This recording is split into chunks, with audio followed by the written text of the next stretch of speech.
I really enjoyed. Yes. Okay. So thanks very much for your presentations, for uploading them. I think we should start. So just welcome to both of you. See later if there are other people who will join. So this conference is focused on just sustainable futures in urbanizing and mobile world. And I think the questions that this panel tries to address are around the role of social solidarity organization to the theme of the conference. So as I said, I've looked at your presentations. Thank you very much for uploading them. I think they're excellent, you know, to get to start some discussion around these issues. So the first is by Brendan on justice, equity, and public value in social solidarity economy and the pandemic response governance. And the second is by Raktim and Kumar Thankur, who I don't think is here, right? No.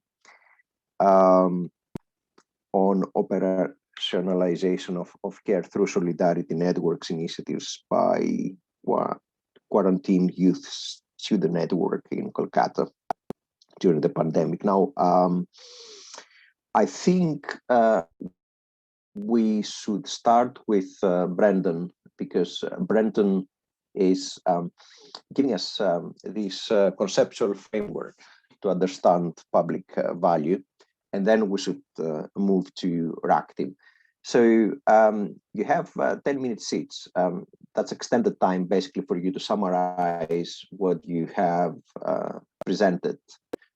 And then after that, after you and Raktim present, I'll raise a couple of questions, which I decided not to do it in advance, just not to anticipate the discussion or put the discussion into a straitjacket. So I'll ask some questions, and if there are people in the audience, then we can actually open it up. So Brendan, would you like to start by just giving us this overview of your paper? Yes, thank you, Theo. Generally, I'm looking at the principles of governance and how they've been challenged by the pandemic, and whether, in fact, the extent to which liberal governance has failed during the pandemic, if there are other models of governance that are still normatively justifiable, but maybe more efficient.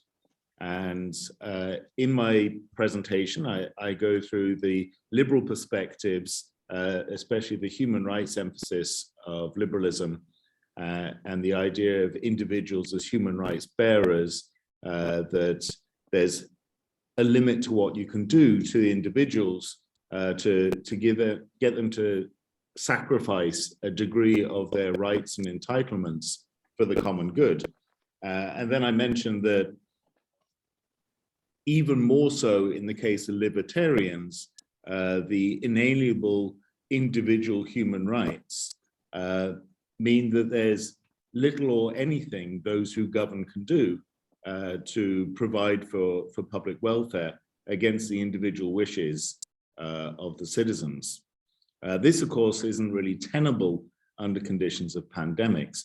So I then look at whether there's something of a hierarchy of rights in the liberal tradition, and what's at the core, and what maybe can be bargained away in terms of collective governance, collective action problems.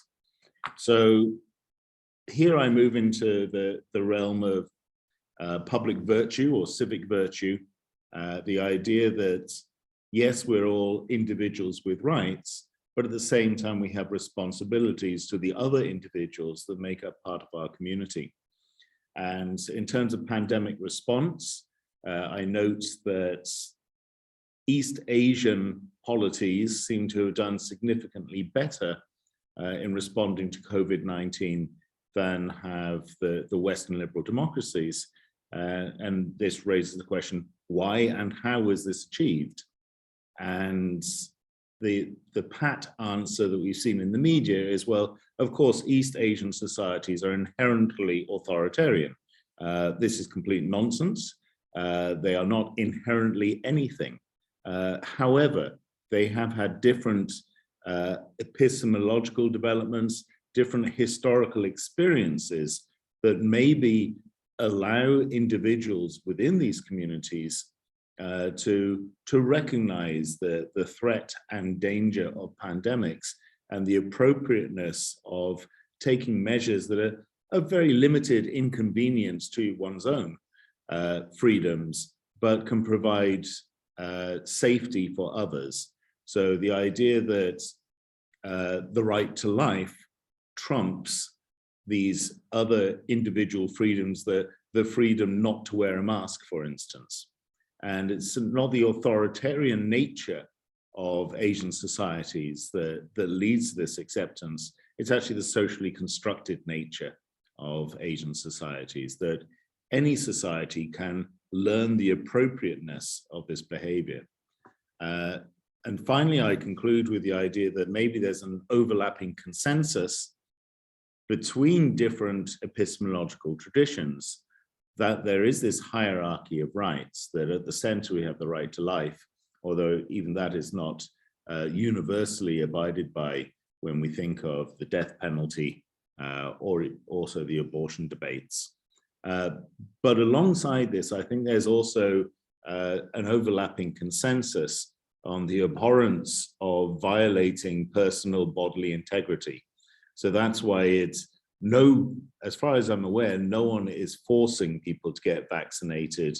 Instead, again, we're taking more of a socially constructed perspective.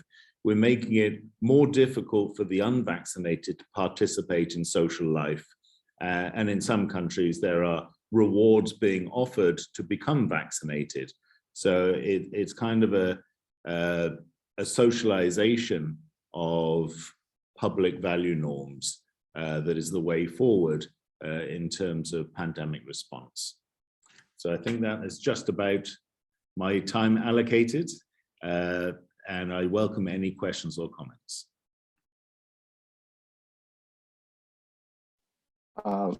Thank you very much, Brendan. I mean, for someone like me who comes from a philosophy background, I mean, I could discuss lots of these.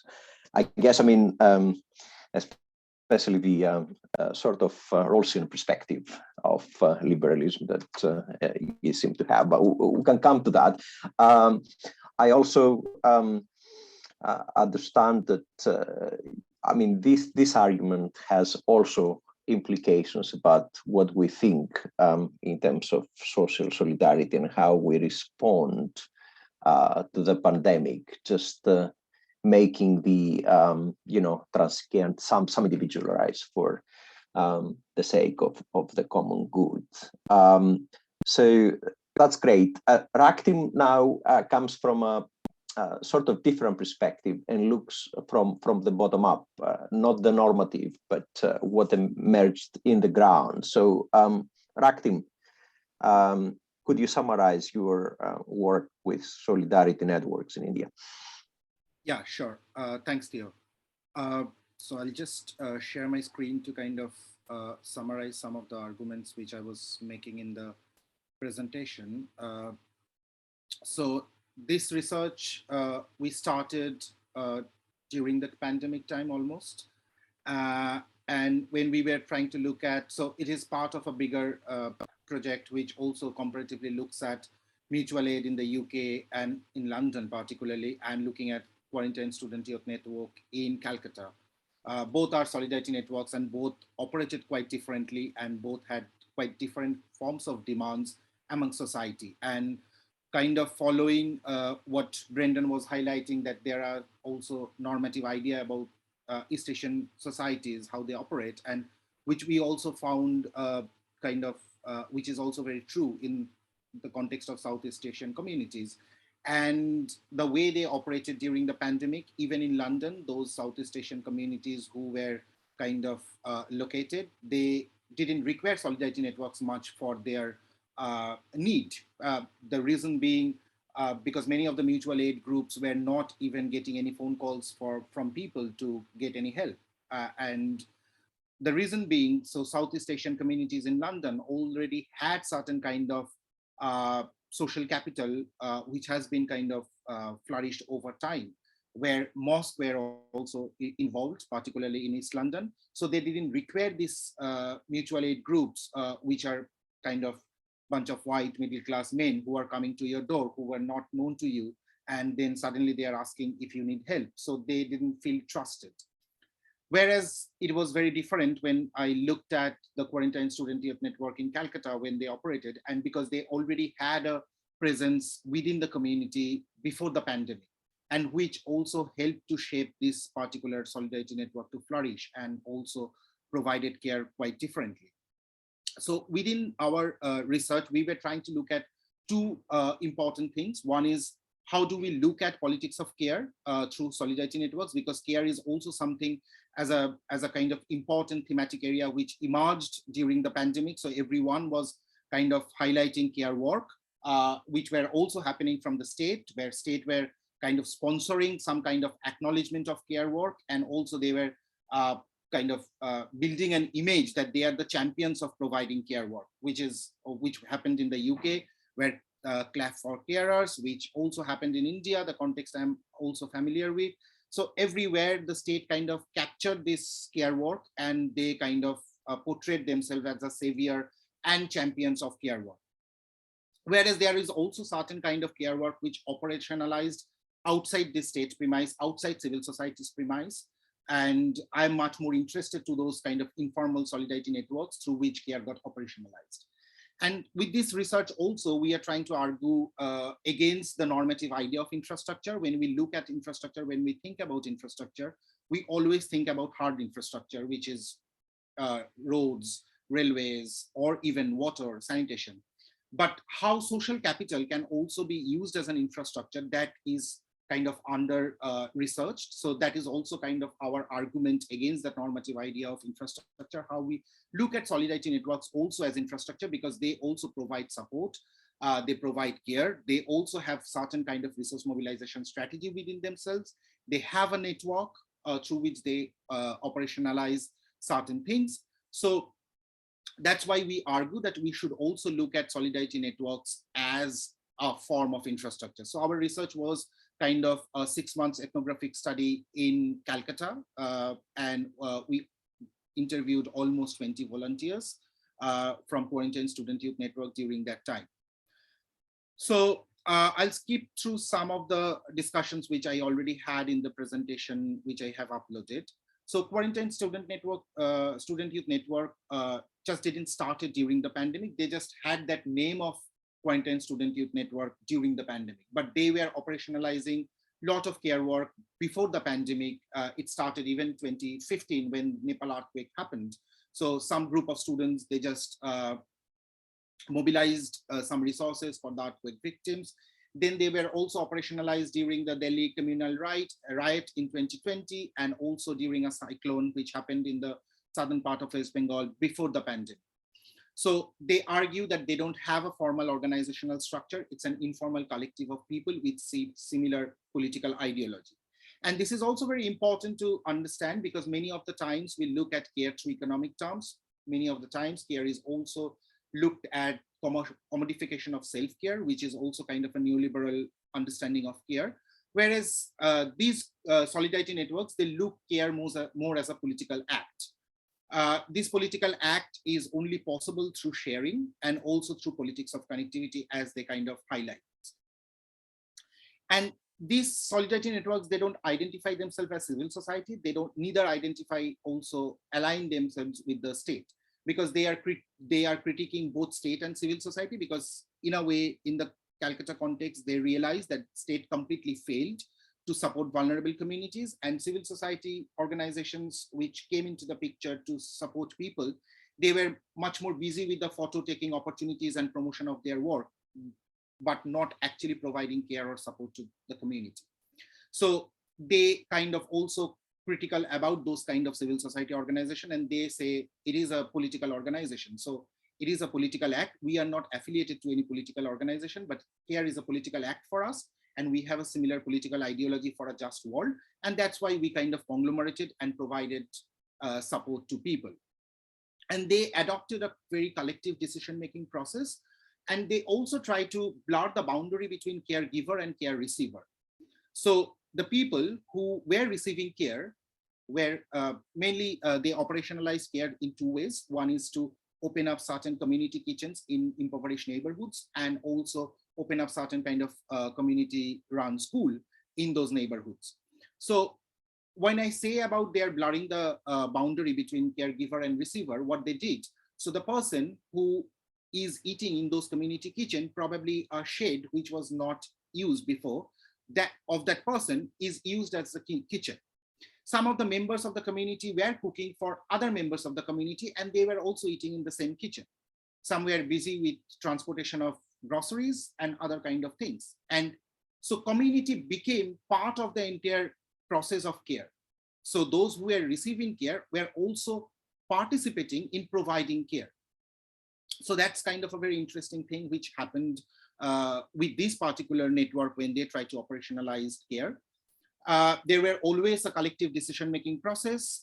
They always identified with discussion with the community where they want to set up the community kitchen, where they want to set up the community school, and all of these kind of things were collectively decided. When we asked about, and most of the money came from the crowdsourcing platform, which is there in the image. And they also organized certain cultural events, ticketed cultural events, through which they also accumulated certain kind of funds to run this community kitchen and schools. There is also something which is quite interesting when we asked about, like, why do you think people feel motivated to support each other? Some members said the pandemic, the scale of the crisis was so huge and humongous that people actually realized that they require others' support for survival. So sharing and caring became very important because they realized it is important to care and share for each other. But I don't think that kind of simplistic understanding of care and sharing can be also done. So when we try to look deeper into the subject, we also realize that a lot of people has very shared history of suffering, which also kind of made people quite participatory in the process of caregiving. One of our respondents who was almost the founder member of this organization, they said, like, a lot of the slums in Calcutta where they operationalize this community kitchen, people who are residing in those slums are actually climate refugees. So they have a history of eviction from southern part of rural Bengal, where they continuously get evicted because of the tidal wave, because of cyclone, because of so many other natural hazards. And so as they have this understanding of eviction and the pain of the eviction, they realize that they need to support others in whatever way they can during a crisis. Simultaneously, when I look at theoretically the interconnectedness of distant subjects, so there is also a very important aspect which one of the respondents highlighted, like people also connected their life histories, their own struggles with this support system or support network which was kind of created. So when one girl came to teach in that community school, so one of our respondents kind of asked her, like, why do you think that is important for you to kind of put your service in teaching in the school? So this girl, who was in her 20s, comes from a rural part of Bengal, and she said that most of her family members were pushing her for marriage, and they have already arranged a marriage for her. And as the school is not, school and universities were closed, so why the girl is sitting at home, so it's better to get married. So her own struggle for a kind of for a more of a patriarchal understanding of marriage and family and things like that. So this was her own struggle against that patriarchy, against that marriage at a very early age. She planned to join this community school and trying to teach some kids, because she felt this is something useful I'm doing instead of getting married. And she convinced her parents that that actually she's doing something, so there is no necessity for her to get married now. So this is also kind of interesting how this crisis also brought together different kind of struggles, different kinds of politics together and also connected that for a greater efforts of care. So again, while I'm concluding this, I'll try to kind of argue two important things. One is, I think that these kind of solidarity networks which operates outside the civil society as well as outside the state, which are kind of quasi-legal, ad hoc in nature, but they are also generative as they have possibilities for emancipation and social change, as Theo has argued in some of his earlier work. And I think it is also important for us to understand solidarity networks through this idea of politics of connectivity. And also, there is an inadequacy of certain kind of infrastructure. So the inadequacy doesn't only come because of the absence of certain infrastructure, but also inadequacy of certain vocabularies through which we cannot understand this contingent form of infrastructure, such as these forms of solidarity networks. So that's why we argue that so we should also look at solidarity networks as a form of infrastructure for urban living. And also we argue that care is kind of operationalized in a very unique way through these solidarity networks, which also blur the boundary between caregiver and receiver, and care is a political act, and through which probably if we look at care in such terms, probably we can look for a socially just world. Thank you. I'll stop here.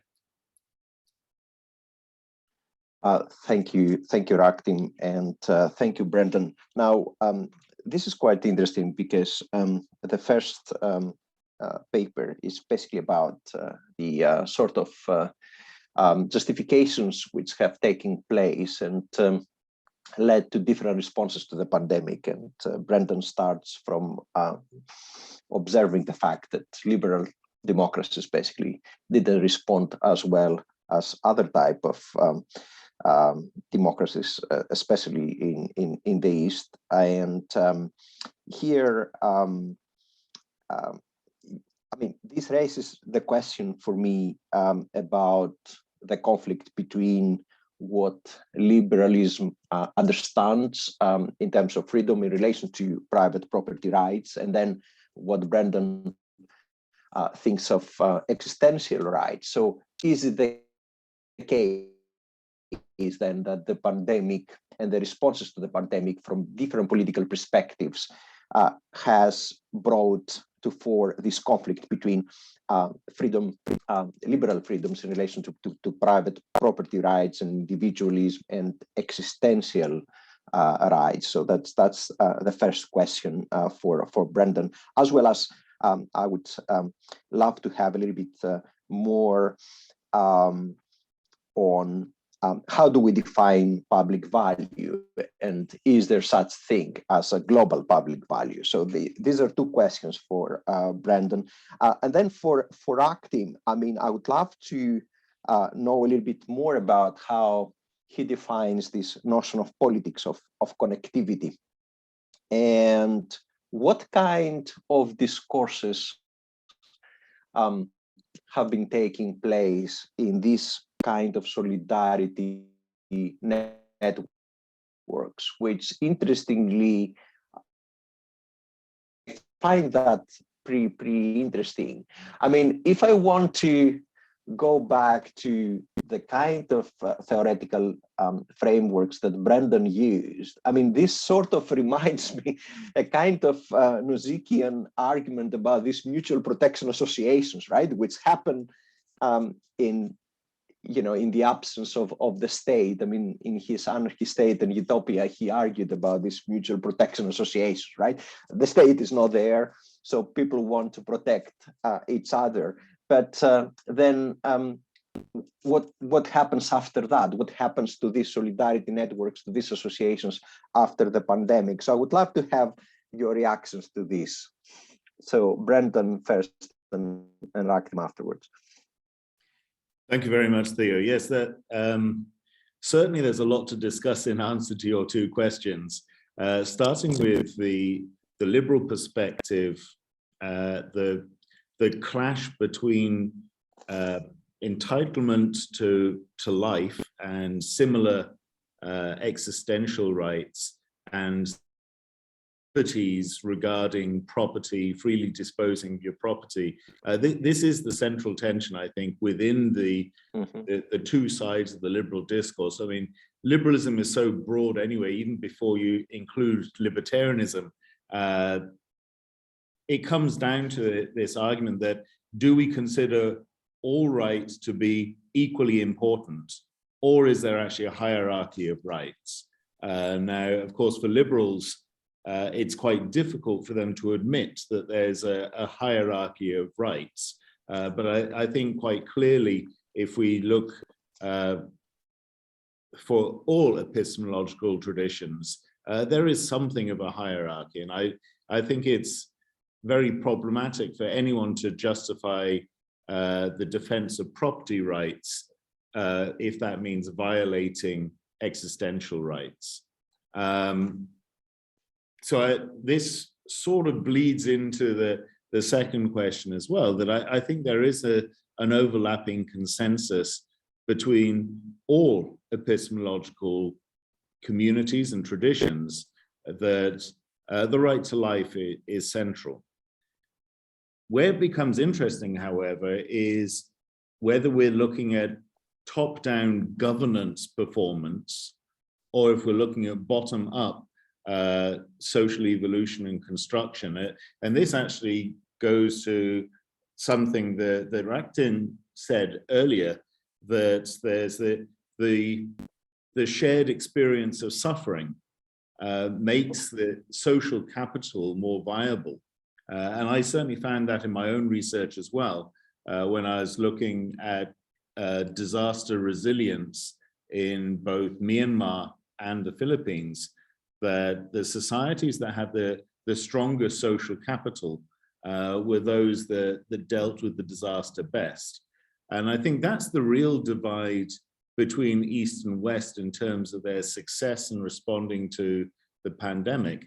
It's not necessarily a competing epistemological tradition, rather it's a different experience of dealing with other pandemics and other existential threats, that civil society in East Asia doesn't need to be coerced to do what is in the common good, because there's an understanding of the vulnerability of individual human beings that is best responded to through collective social responsibility.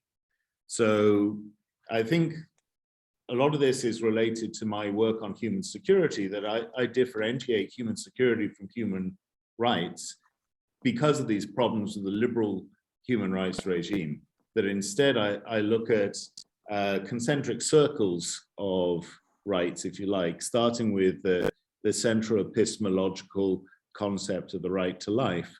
But if everyone is entitled to live their lives free from the fear of being put to death, they're also entitled to live their lives free from the fear of being left to die. So this is where we get a degree of not only social responsibility, but also governance responsibility by those who govern. And I think this is the element when you go to global governance, this is where you have a global social responsibility, if you like, responsibility of all of those who have power over others, or legitimized power over others, which is characterized as political authority, that they all have a responsibility to encourage the growth of social capital and socially responsible behavior, rather than reflecting the state-centric perspectives that global governance seems to do thus far. I've probably gone on too long, so I better stop. Yeah, you're putting forward a very, very important argument, I think. And the other aspect, of course, of that criticism is this notion of self-ownership that has never been absolute self-ownership as the libertarians think about self-ownership. I mean, we can talk for hours and hours on this, but I think that's the other side of the argument, and the main flaw of the libertarian argument of self-ownership that has been in a way behind some of the arguments that anti-vaxxers and others have had. But I would like to come to Raktim. Do you have any response of on those questions I raised, Raktim? Yeah.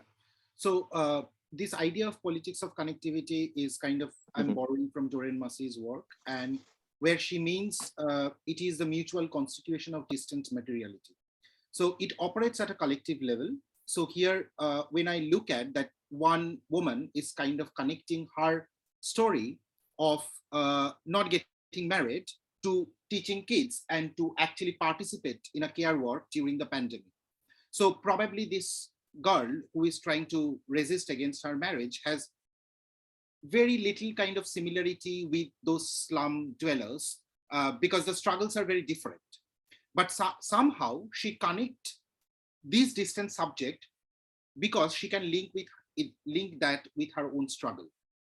So that, I think, kind of that is also the notion through which I'm trying to understand this idea of politics of connectivity, where this gendered experience of survival is actually connected with the precariousness of urban living, which the slum dwellers were kind of facing, where people lost their job and couldn't feed their family.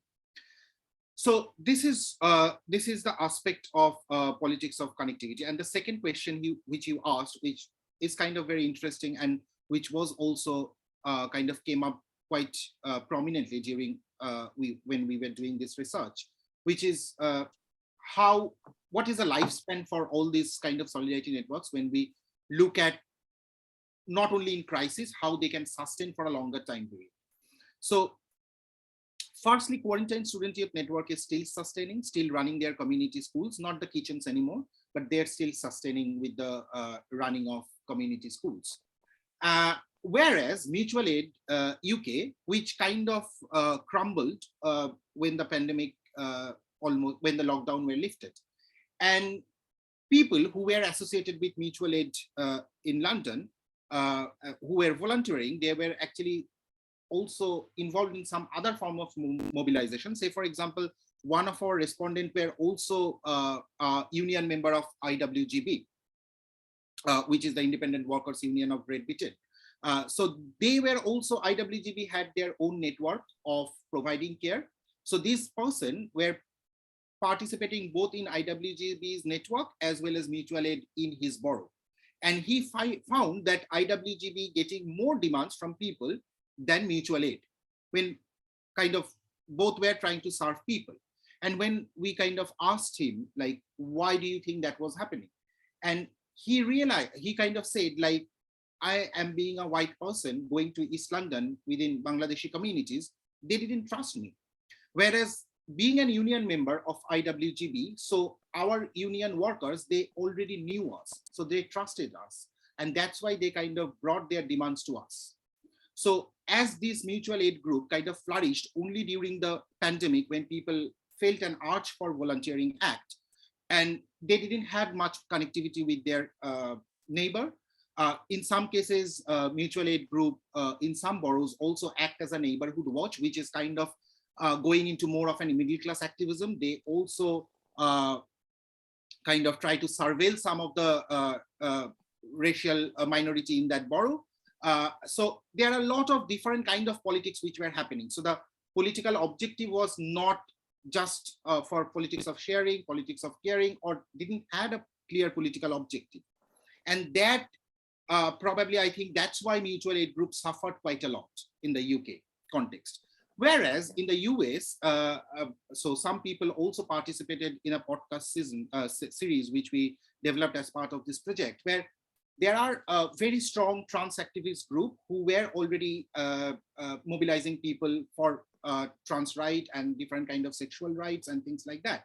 And when they participated in a mutual aid group, which were meant for trans activists, they get a lot of support in North America. So it always depends on like how much previous foothold you have within the community, how much you are connected with the community. That's also lead to the politics of connectivity. And also, I think it is important to practice collective action for a specific political objective. And when that political objective is not there, I think most of these kind of solidarity networks suffer or struggle for survival. So I'm not sure whether I answered your question rightly. Yes. Thank you, Raktim. There is something from the audience, Nimes, if I pronounce the name correctly. Says, thank you for the interesting presentations, Raktim. A general question: what might be the risks or socio-political costs of politicizing care in the context of a major humanitarian crisis? Great. I don't know if Nimes wants to say anything more on that as a question. No, I guess that's it. Yeah.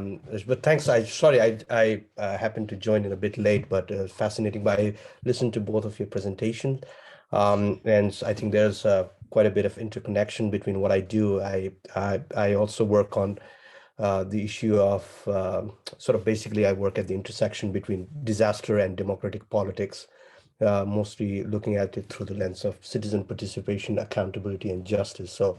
Brendan, great to hear that you've done some work. I'll definitely look up your work. So basically, I was kind of interested in if you could reflect a little bit on the challenges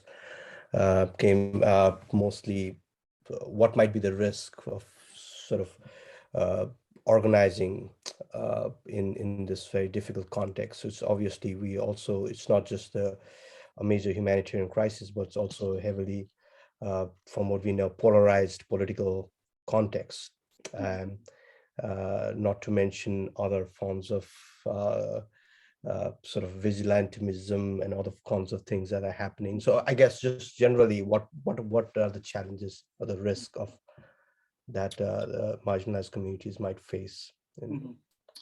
Thanks, Nimesh. I think that's quite a fascinating question. It also kind of, we were also trying to understand this, particularly in the context of Calcutta, which is where every act is political. Even drinking tea with someone becomes a political act. From my own PhD fieldwork, I kind of realized that how state is continuously surveil behind your back, whatever you are doing, when you are doing, with whom you are doing. And particularly if you're coming from a context of global north and doing your research there in Calcutta, it always becomes a subject of scrutiny. But what I would like to kind of highlight here, I don't know exactly what do you mean by politicizing care, because I prefer to call it as politics of care. And there is a clear distinction, at least in my head, in politicizing care and politics of care, because I personally come from a understanding where every act is political act, and where care is also an everyday act, where we do a lot of care, we help people, we take our neighbors Amazon delivery, and also in post-colonial context, there are different other forms of non-valued care work, which every woman do in their home, is also a political act. Whereas if we look at politicizing care, I kind of define politicizing care by certain kind of institutional political organization through which when care gets operationalized, which actually happened in various parts of the world, where the state kind of captured this idea of care and try to also bring care as to put forward their own nationalistic ideology, which happened in India, which happened in the UK, which happened in most of the parts of the world, and particularly with right-wing governments which are there. Whereas I think one of the things which our volunteers in the Quarantine Student Youth Network said, like, I asked them, like, how did you function? The local political party didn't object when you were doing things, because that may also cause them vote, because they would feel that you are kind of antagonizing against the government. And they said, yes, we face a lot of problem. And the political party asked us, what is your affiliation? Which political party you are having any connection, from where you are receiving funds. And they said, when we said we are not coming from any political party, we are just student youth organization, and we don't receive money from any formal institutional network. It's just a crowdfunding mechanism. So they felt that that kind of non-affiliation also helped them to maneuver certain kind of difficulties what they faced. And as they already had certain kind of presence within the community beforehand, so they felt that was also quite important for them to function. And in some cases, when one of their trucks were stopped by a political leader locally, the community kind of came forward and eased the situation, because community said, well, these people are helping us for quite a long time. The local level institution was not helping us. So why you are kind of obstructing the delivery of the grocery? So that is also happened because the community felt ownership in the process. And that also brings a certain kind of politics. And so that's why I would like to kind of differentiate between politics of care and politicizing care. So I'm not very sure whether that answers to your question or not. Thank you. Thank you. Well, we meant to finish at 12:30. So perhaps we should leave it there. I had a few questions. I had a few questions on the normative side, but I think we will be at your participation and for your presentations for your papers.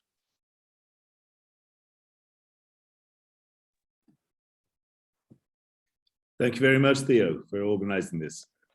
Thank you, Brendan. Thanks for Enjoy Greece, by the way. Thank you, will do. Bye. Thank you. Bye-bye. Bye.